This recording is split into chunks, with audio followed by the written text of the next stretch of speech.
Hi, everyone. I'm Dr. April Jasper, and I'm excited to be here with you with also Dr. Leanne Litticoat. I want to tell you a little bit about her. So, thank you for tuning in for another episode of Improving the Continuum of Care. So, as I mentioned today, I'm joined by Dr. Leanne Litticoat from Clearview Eye Care in Roseville, California. Dr. Litticoat has a passion for pediatric eye care, and she is a recognized expert in myopia management, driving to help educate parents about the effects of untreated myopia, including the long term risks that follow children into adulthood. In addition, what's special about this recording is the American Academy of Ophthalmology has proclaimed August as Children's Eye Health and Safety Month to highlight the importance of regular eye examinations to protect children's vision and eye health. We are honored to have Dr. Litticoat with us today to help shine a light on these important issues. So, Dr. Litticoat, I am really, truly so excited to have you here. This is a passion of mine as well, and I just can't wait to hear how you have really worked on creating a system, a continuum of care for helping your patients. So, again, thank you so much. You bet. I'm excited to be here as well, for sure. So I told everybody a little bit about you, but why don't you help us as all of us to understand more about your practice, really how you got started? Not a lot. I don't mean to put you on the spot. I know that's not nice of me, but I really would love to hear more about you and where you're at today. Sure. I'm a Northern California girl, pretty much born, raised, and educated up here in Northern California. And I've been in private practice for 25 years now. Along the way, I became incredibly interested in neurooptometry and the pediatric population. And so I do neurooptometric rehabilitation. I also see kiddos at all ages. I really enjoy the partnership that I have with families because when you take care of parents, it's just a real natural addition to that to ask about their children and to start the conversation, whether it's myopia or just general eye health. It just flows really naturally and really produces that trust relationship that's so helpful as a clinician. That has been incredibly rewarding for me over the last 25 years. It's hard to believe you've been doing this 25 years. You look great, by the way. Oh, you're my favorite interviewer now. Great. That's perfect. But what I will tell you is it's interesting everywhere I go when I talk about myopia with our colleagues. The one thing they tell me their biggest barrier is in getting started or really having those conversations is exactly what we're covering today, which is talking to the parents. So let's start with why is myopia important and why should we keep an eye on it? So, as many of you are aware, we've been inundated with studies about the worldwide epidemic increase in myopia. For instance, in the US, it was about 30% in 2020. It jumped to 36% in 21. Now we're sitting at about 42%. I mean, that trajectory is incredible. It's estimated worldwide that we're going to be sitting at about 50% of the population of the world having myopia. And in some Asian communities, it's already at over 90%. So this is not going away. In fact, the rate of increase is growing exponentially. So what is the role really for us optometrists in myopia management? What would you say our role is? I think that's a really good question because I want to start with something that isn't abundantly obvious. We need to really acknowledge to ourselves as clinicians the risk of permanent visual impairment associated with myopia. So, for instance, every one diopter increase in myopia is correlated with about a 67% increase in macular problems, not to mention the associations with glaucoma, retinal detachment, cataracts. The the estimate for 2020 is that 56 million people worldwide will have permanent visual impairment associated with myopia. So we all came through school categorizing myopia as a refractive condition. And I would really challenge my colleagues to recategorize that in their mind as an ocular health condition. So I think that's a really critical first step. Then once you're there, once you've looked at the research, looked at the numbers, and you're confident that you're understanding that, start talking to your patients. We really need to start the conversation with parents. Ideally, even before that first time that we see them, they need to start understanding this whole paradigm shift, because a lot of our patients are already myopic, right? And they've Right. been corrected with contacts, glasses, laser, whatever, and they kind of feel like they're doing okay. So they need to understand this shift, and that the fact that we're not only seeing more myopia, but that it's starting at younger ages, meaning that more of these kiddos are going to end up with high myopia. And then we can help educate them about the risk of visual impairment. And then also educate, we need to screen kiddos. I'll be talking about axial length and how important that is in a minute. And then, of course, we need to initiate treatment, obviously, to take care of their blur, but also we need to either start medical myopia management, or we need to refer to our colleagues that do, so we can mitigate the damage to the retina. Absolutely. I think you've really hit on a strong point. That is, we all are treating myopia. It's just a matter of what are we doing? And do we change our focus from myopia as a refractive condition to a disease? I love it. All right. So now that we understand our role, we understand more about the big why and where the numbers are headed. How do you help us know how you in your practice identify patients for treatment? And then are there some patients that are more at risk than others? Absolutely. And this is a great place to start.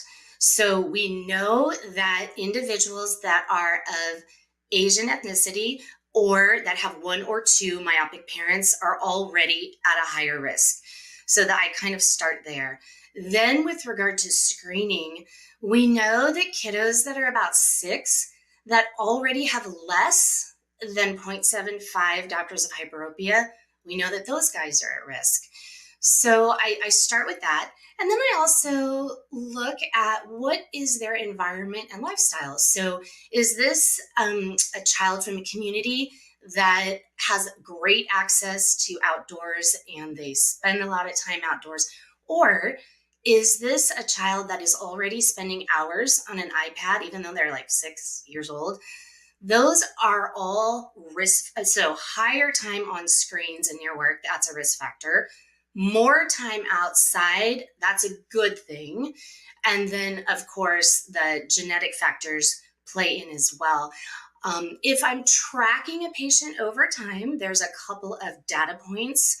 I try to use as many objective data points as possible. So if their refraction pushes towards myopia more than a half diopter in a year, that's a significant risk factor. I also measure axial length. We'll probably talk about that in a minute, but essentially, if I have a baseline axial length of a child and it grows more than 0.2 millimeters in 1 year, then that is also a high risk factor and I'm initiating treatment. Well, that leads us right to the next question then, and that is about technology, because I think that's the next thing that worries doctors is what do I need to have? And I don't want to start down the path because let's just say we are now thinking of this as we do glaucoma. We know we can't manage glaucoma without a visual field machine. And there's some debate about whether or not we also should have an OCT. So let's now turn the focus to myopia, where we are today. What technology is best to manage these patients? And I guess the questions are two: what is best? And then what is needed? Right, right. And I think that's an important distinction because we all need to be concerned about myopia. So I want to encourage my colleagues to start down this road. And the majority of the things that you absolutely need, you already have. Whether it's an autorefractor or you're fantastic at retinoscopy.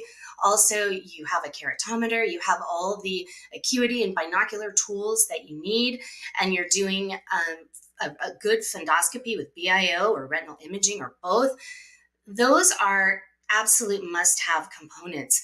Now, I will say that we now know there's plenty of evidence that measuring axial length really is scooting towards that must have. So, if you were going to purchase something to get you going, I would encourage you to get optical biometry. And let me tell you why.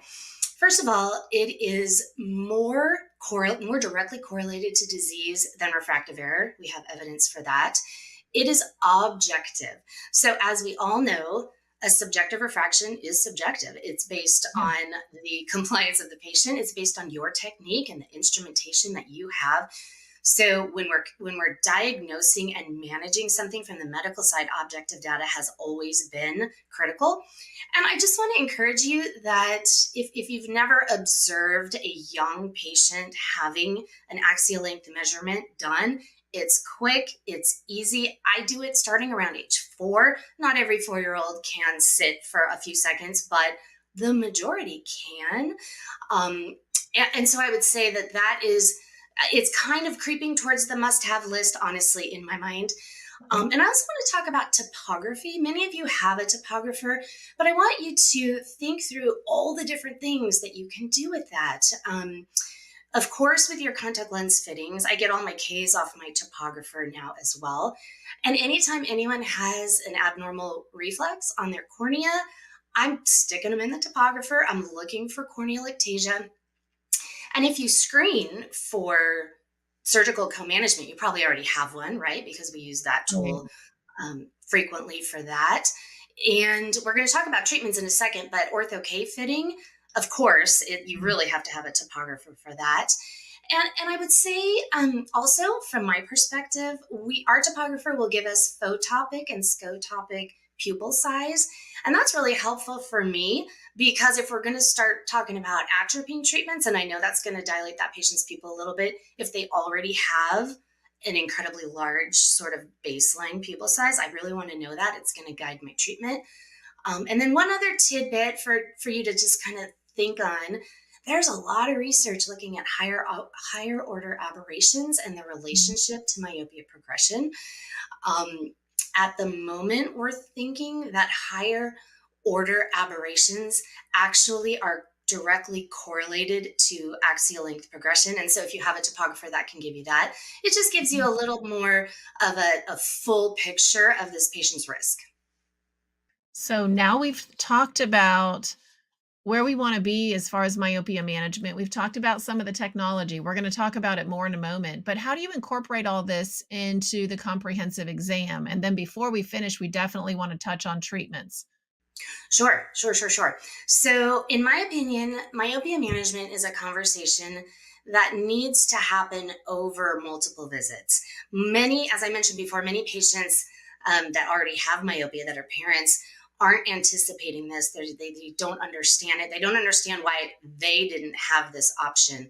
So, when I'm seeing a patient for a comprehensive exam, I'm going to do a few extra questions in the history, right? I'm going to ask about their lifestyle, as we mentioned. If they already have some myopia, I'm going to ask, when did this start? I'm going to find out sort of where their current comfort level is with myopia. And then I just go ahead and I move through the regular exam. I do all the objective and subjective testing that you would do in a normal exam. And I'm also really interested in the overall health of the patient because that's the conversation we're going to be having with the parents. So I am very, very determined to get good ultra wide field fundus imaging. And I also I do like that. OCT. We know that patients that have myopia already at a young age may have some associated systemic conditions.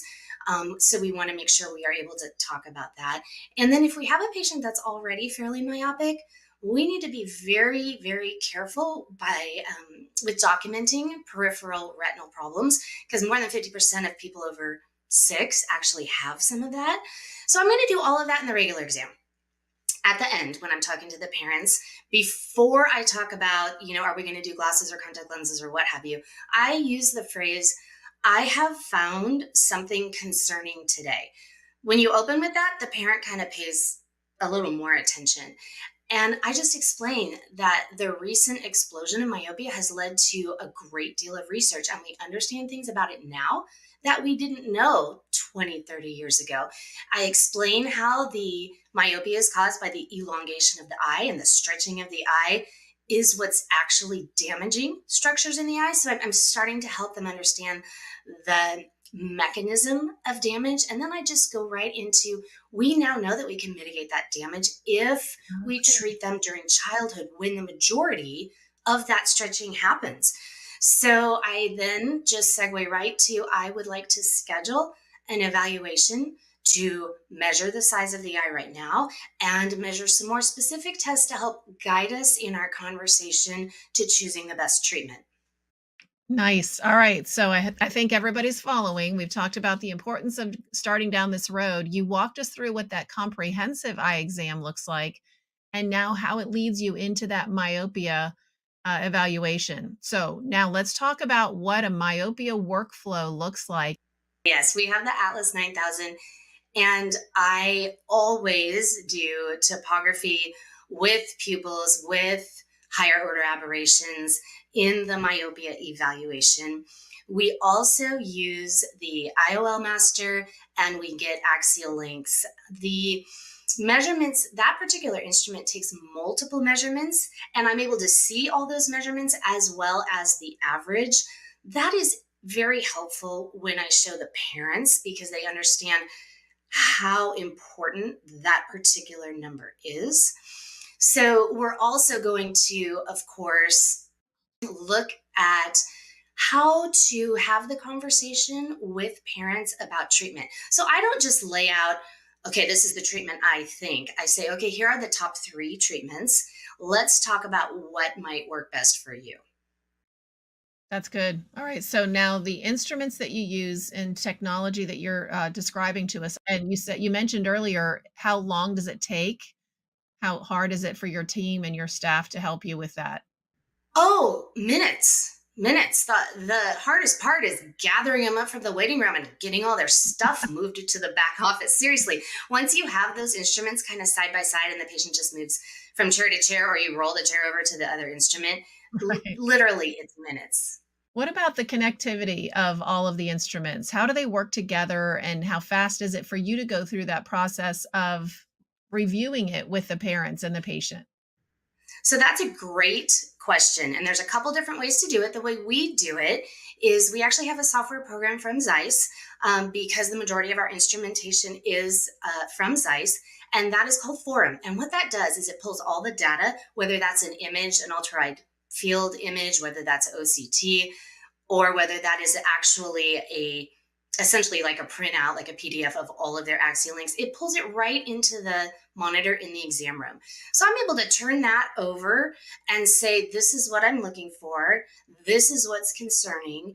And this is the information that we need to check over time to be able to correctly and effectively manage this condition. And, parents, I think, are really, they really want that nowadays. A lot of my patients are very data driven. They want to be included in the conversation.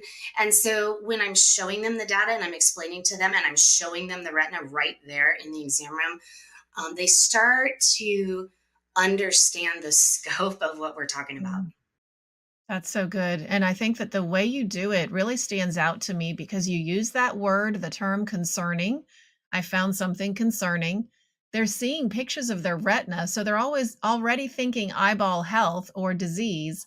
Then you turn the conversation to myopia, and I love this flow. It's beautiful. So, Leanne, help me with one other thing though. Now you've talked to the parent about your concerns. You've told them what this journey is going to look like as they move into myopia management. Where do you and how do you determine the treatment, and how does that come into the conversation? Sure. So the first thing to consider is, do they already need correction, right? Because if they're Mhm. already -1, there's a good chance that contact lenses are going to be sort of amenable as an idea. And so I like to talk about the MySight daily soft contact lenses for myopia. That one also happens to be the only FDA approved treatment for myopia management. So that's just a nice, easy conversation. Now, if they don't, if they are younger and the parents have some concerns about contact lenses or they don't even need correction yet, I start the conversation about atropine and I tell them, you know what? We have very, very good evidence that this low dose, this dilute atropine concentration is not only effective at managing myopia, but it's also safe. Because who knows what they think of when they hear the word atropine, Right. right? So I'll even talk about a little bit about the LAMP 1 and the LAMP 2 study. Sometimes I will talk about the ATOM 1 and 2. And now recently, because we have the CHAMP study, there's just a good amount of reliable evidence from studies that are randomized, placebo controlled, the whole thing. I think that gives parents more confidence that this atropine is completely safe. And I want to throw out too, I've used this with many kids. And I use concentrations between 0.01% and 0.05, depending on what they need. And I have almost no patients that have had side effects. Like, we worry, if you've never used it, you might be worried about, oh, pupil dilation and light sensitivity, or you might be worried Right. about near point blur. I can tell you, I think I maybe have one patient out of, hundreds that has had any issues if I keep it within that range. So that's That's one option. incredible. And then the MySight soft contact lens is an option. And then, of course, the CRT. I'm sorry, that's the brand of contact lens that I use for ortho K. Those are my top three choices. And they're all effective and safe, but there's always a conversation with the parent and the patient. We want Right. everybody invested in the decision. Amazing. All right. So another question I want to ask you, and that kind of goes into this whole theme of continuum of care. Do you ever co-manage with ophthalmology in any of these patients? Do you find ophthalmologists sending you patients to do their myopia management? Is there anything there that you have found helpful and beneficial in this process? So I kind of have the advantage of having some relationships already in place with pediatric ophthalmology because of some of my binocular vision and neuro background. That's true. I probably have more success actually with some of my optometric colleagues that Okay. haven't quite pulled the trigger yet on, say, something to measure axial length, right? So if they're a little gun shy on that, what I do is I say, just send those over to me. Let me grab some axial length data. I will send them back to you because I really want to encourage my colleagues. So I'd say one of the most helpful things is offering to supply that axial length data. And that, of course, would go for your ophthalmologic colleagues as well. Although more of those providers probably have optical biometry. So my optometry colleagues that are sort of warming up to the idea, I just do the axial links for them. And then sometimes just a conversation about, the cost of these things. It sounds high if you're buying it outright, but if you think about, if you were to finance this for just a couple of years, the payment for every month was basically like one myopia management case. Think about all the patients you currently have that have myopia. Ask them if their Mm. kids have had an eye exam. I mean, a lot of my colleagues, their front desk asks that question, but if you, as the doctor, Yeah. I always check first to make sure I'm not already managing their child. But if I have the question directly from me to them, I can already start that conversation about myopia control. So you will not have trouble finding one case a month to cover the payment for an axial link. So it allows me to start that conversation and to start them thinking about the fact that this is very doable. Very nice. All right, so let's do one more thing. I know the one thing I didn't ask you, and then I want you to fill in anything you know that I didn't cover, that we didn't cover, that our colleagues want to hear. But here's one of them that I hear often. You start down that path, parent says yes, myopia management has begun.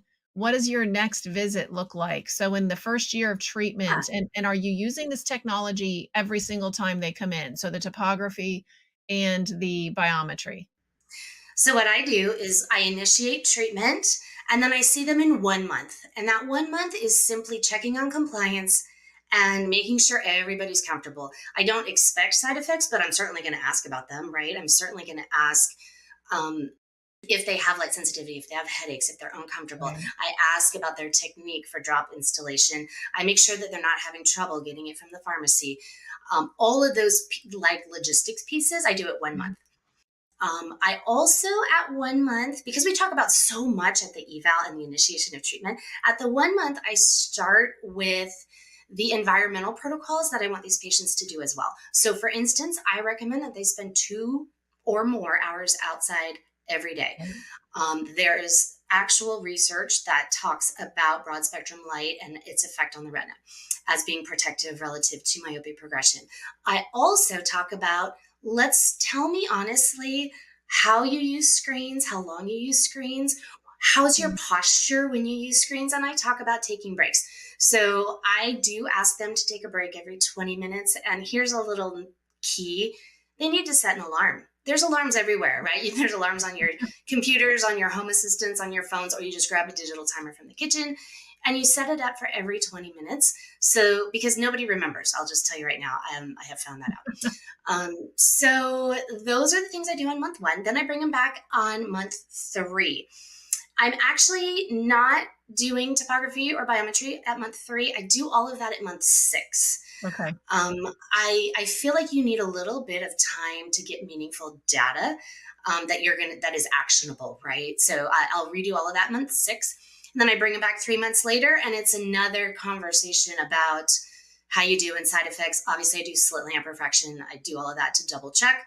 Right. And then at 12 months, now they're at their annual exam, and I go ahead and do biometry and I do topography again. So I'm doing biometry and topography every 6 months. I'm seeing the Okay. patient every 3 months, with the exception of that first kind of checking in logistics and everything at month 1. At their annual exam, it's worth kind of getting it in your head how you're going to phrase, do we need to Yes. continue this program for another year? Do we not? Are we weaning the process in any way? And of course, I'm looking for stability of axial length first. I am thinking about the patient's age.